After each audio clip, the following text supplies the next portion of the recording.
Happy Friday to everyone. I was looking forward to this so much. Because it's been a week of spreadsheets. And now it's actually human contact again. Oh, yeah, that's beautiful, right? There's so much going on at the moment. We have year-end, New Year coming up. Yeah. As usual, we're living in a fast-paced world. Bam.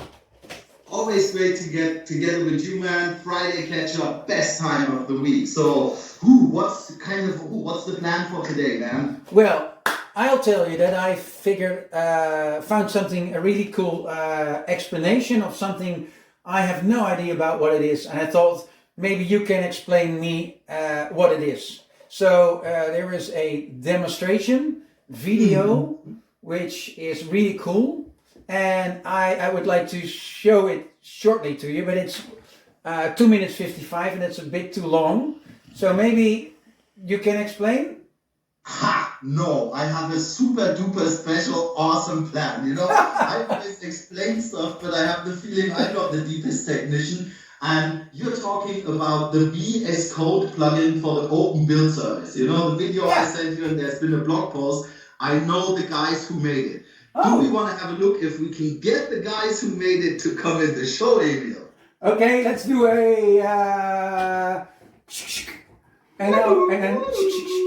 and now we boom. Hey, hello Dan and Marco. Oh, something went wrong here. Hello, Oops. guys. It went really good in the rehearsal. Yes, there they are. Hello. There they are, not here. Marco, welcome. Happy Friday. I hope you're doing fine. And because I always talk so much and it's been criticized, why don't you just introduce yourselves? Who are you? Where are you from? What do you do? Why are you in this call? Sure thing. First of all, good afternoon, Chris and Emil. Thanks for having me and Dan here today with you. Happy Friday. So who I am? Well, I'm Marco Varlese. I work for SUSE now for about 4 years. I live in Italy, in the south of Italy, where it's still pretty warm these days. And I'm the architect on developer technologies and AI at SUSE. So I really hope that we can have you understand what we are doing with that plugin. Oh, yes. And now I leave it to Dan. Hi, so I'm Dan. I'm a software developer at SUSE. Contrary to my name, what you would expect, I don't live in the Czech Republic. I actually live in Germany, and the weather is yucky around here. I still have a great day. I'm part of the developer engagement program at SUSE, which means I create the stuff that you as a developer hopefully can at some point use and utilize. And so that's been my task for roughly the past 2 years since I've started working at SUSE. Oh, wow. So today we have absolute experts with us. And why I find it awesome that we get to talk today is Marco sent me his blog post he made yesterday, the day before yesterday. And it was about a Visual Studio Code plugin for open build service. And we've been in our show for quite some time now, had a couple of episodes, and one thing we always get beef with our audience with is, oh, I see you're using Microsoft, you're using Teams for this stuff, and for us it comes quite natural, but I do know a lot of the developers I've talked to are, Linux only, and that's kind of the ethos and the rule set. And here's you guys creating this awesome plugin for an awesome tool, which is kind of multi-platform. Would you explain why you did that? What was your idea behind that? Yes, maybe I can help you with that. So maybe let's go a little bit before talking about Visual Studio Code, just a step back, and briefly say what the open build service is, right? It's the DevOps platform which everybody that wants to basically create a package which would be then used by any of the OpenSUSE distributions is going to use, right? And so it's really aimed at DevOps. Now, for pretty much everybody that is familiar with it is either going to use the web interface to create the project, the package, and so on and so forth, which anyway Dan will explain in greater details later on, or people like myself using the terminal on a Linux machine, right? Yeah. Now, these days, when we started looking into the developers' world and what they want and how they approach software development, Visual Studio Code was really up there. Like, I mean, the most commonly used tool. And to be honest with you, yes, I'm an open source guy. Yes, I'm a Linux guy, but I actually really like the IDE itself. It makes a lot of the things around software development much simpler or easier or handier, if you wish. And so when I thought about developers and the fact that they are using, for example, Visual Studio Code, how do they would like to approach the packaging of their application if they want to, for example, distribute that for Tumbleweed, for Leap, or for anything else that is coming next for SUSE. And so I said, well, we need to think about how to make the workflow for these developers simpler, easier, without leaving the tool that they are actually using. Right? Yeah. Because in this way, they are comfortable with the tools they already use, so they can actually use just our infrastructure, our way to create something that then can work for us seamlessly. And so I had the fortune to have Dan working together with me on this, and we went through a lot of brainstorming and through a lot of thoughts. But basically, if you consider the DevOps cycle, the famous loop, now you can imagine the developer. The sales guys, they printed it. Yes. Yeah, I mean, mathematicians look at it as the infinite sign, right? So, if you consider that, now imagine I'm the developer. I'm using Visual Studio Code. I write all my code with it. I'm doing maybe my local testing. Maybe I have my CI/CD pipeline. Now it's time where I really want to ship this for the SUSE ecosystem, right? But I really don't like, or I really don't want to learn something new or something that is outside my ecosystem, right? And so we brought something to this guy. We brought the capability in Visual Studio Code to use Open Build Service to create for him a package which can then incorporate her application and ship it, right? Okay. And well, Dan is going to go through the details, but it's really easy to use, right? It's beautiful because you're talking about CI/CD, this little infinite symbol, and I think one word we really should put emphasis on, and you've already said it, is seamless integration.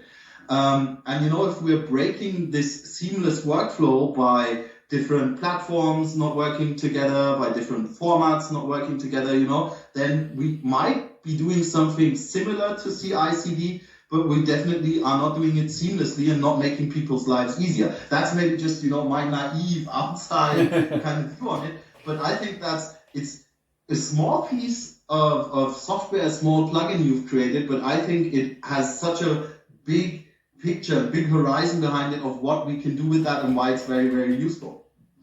Yes, indeed. And to that extent, as I said, the developer could have already an established CI/CD that he's already using to test his code and so on and so forth. But with using our tools, automatically when a package is created, then you can hook it up with another tool, which is the OpenQA, right? And so you can keep expanding and building upon it to the extent that you have your code tested, but then you can also have your package tested for a distribution that is going to be shipped.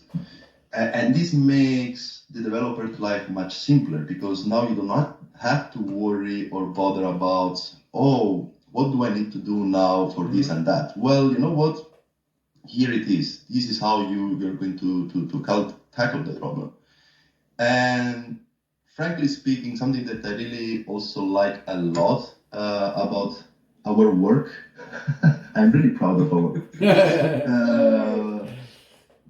is that is platform agnostic, right?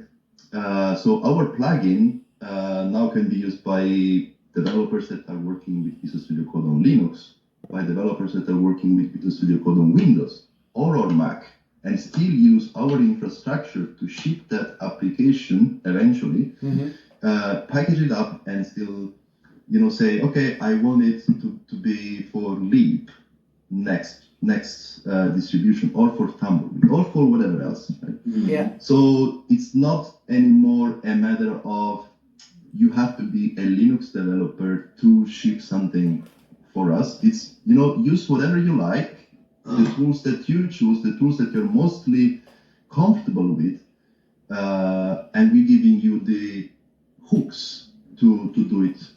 I mean, it fits so beautifully, because I've been propagating, let's not start hating each other at what operating system we choose, how we do things. We have it all here.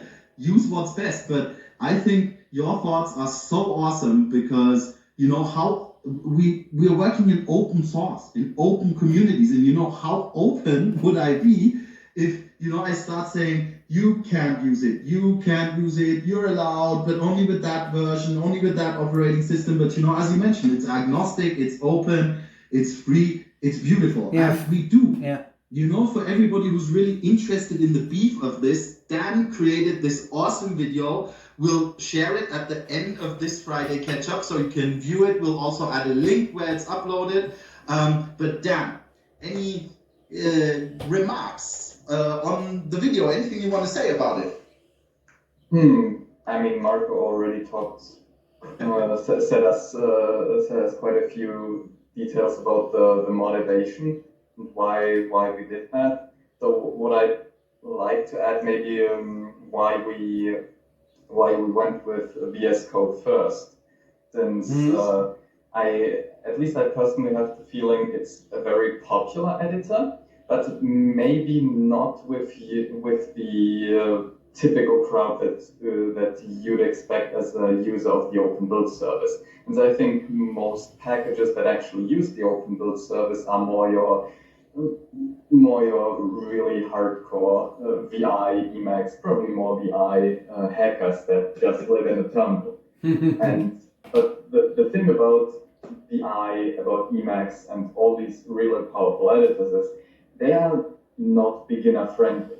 They are, if you tweak them to oblivion, then they are much more powerful than VS Code can ever be. And that's okay, since what VS Code does right is your initial user experience. So you just launch this thing, and I think everyone can immediately start using it. It will, if you are comfortable with your 10, 15, 20-year-old or 20-year grown Emacs config, then VS Code will never replace that. But you will be able to pick up VS Code immediately and use our extension. And it will provide you a much better integration than there currently exists for anything else. So as far as I'm aware, this is essentially the first add-on for the Open Build service that's around there, really. I think there's actually a small plugin for Emacs, but it's been more or less dormant for half a decade or so, since I think it just became a thing at some point, and then no one really maintained it anymore. But yeah, so that's one of the things, and yeah, so that's one of the reasons why I think VS Code wasn't really a bad choice, even if it's really popular in the general developer landscape, maybe not in the other world. Yeah, but it's definitely something that's relatively simple to pick up, and it's actually also relatively nice to develop extensions for. So if that's a thing you'd like to do, it's so I must say hats off to the guys at VS Code, the API docs. They're pretty good. Yeah. They have pretty good examples. So you can get started and you can tweak VS Code. You can add stuff to that.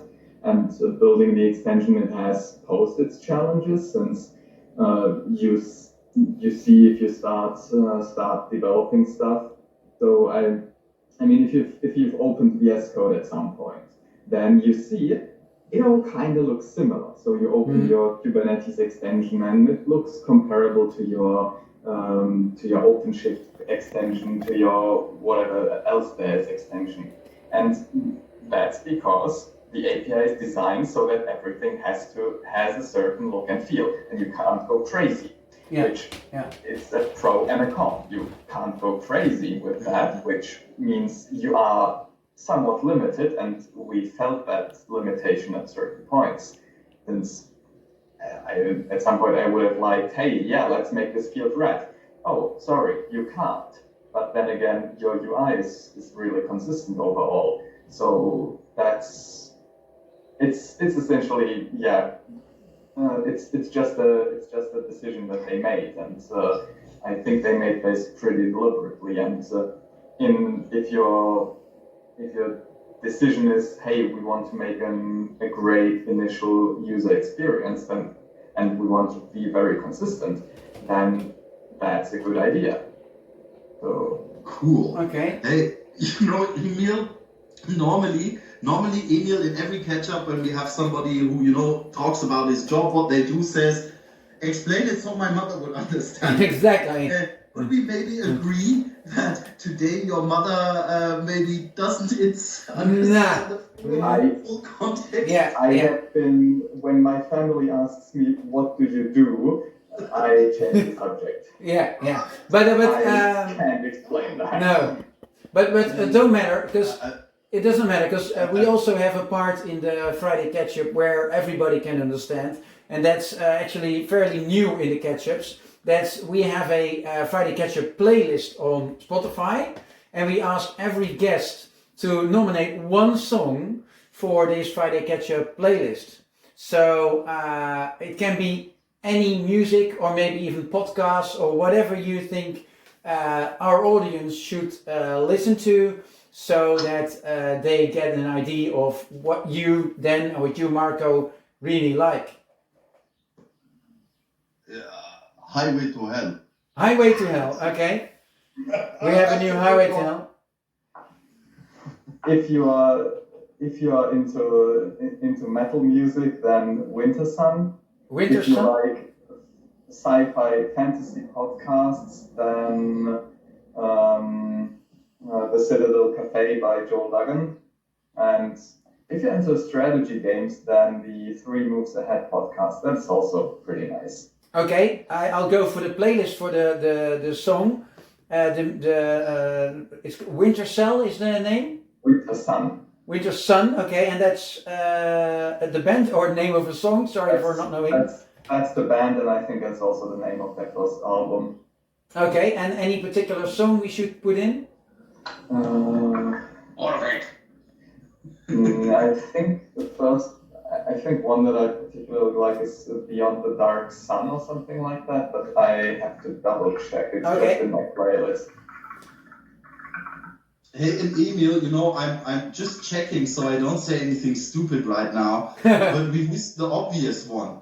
We missed the very, very, very, very obvious song we should have on the Ketchup playlist, which is the Ketchup song. The Ketchup song, yes. Do you guys remember the Ketchup song? One of the most annoying pieces of music out there, but we need to add it. But, oh well. We will add it. From my side, Dan and Marco, thank you so much. I keep receiving so much great content and links and blogs and videos. So also thanks for explaining that today. Awesome thoughts you guys have. Please keep on doing what you're doing. I'm definitely a fan. Yep. And Thanks. on that note, if I could give you and the audience a little bit of a teaser Yes. of what will come next. Not to go into too many details, but as you know, containers are a big thing these days. And Kubernetes is a big thing for deploying and managing. You don't say.